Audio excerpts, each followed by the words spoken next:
अस्सलामुअलैकुम सामिन इकराम। 26 रबीउल अव्वल है, 2 नवंबर है।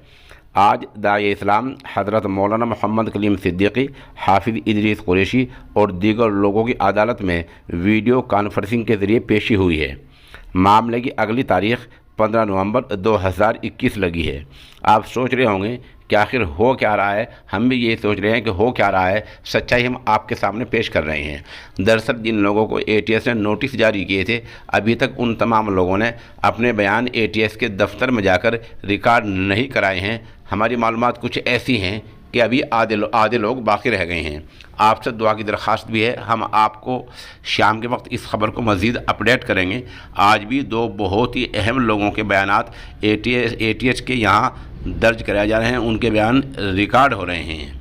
आप दुआ कीजिए कि अल्लाह रब्बुल इज़्ज़त उनके मामले में आसानी फरमाए, सहूलत फरमाए, राहत फरमाए। बहरहाल जब तक तमाम के बयान रिकॉर्ड नहीं हो जाते या इस मामले में और चीज़ें जो हैं उन सब से एटीएस मुतमईन नहीं हो जाती, उसके बाद ही चार्जशीट पेश होगी और उसके बाद ही ज़मानत की बातचीत होगी।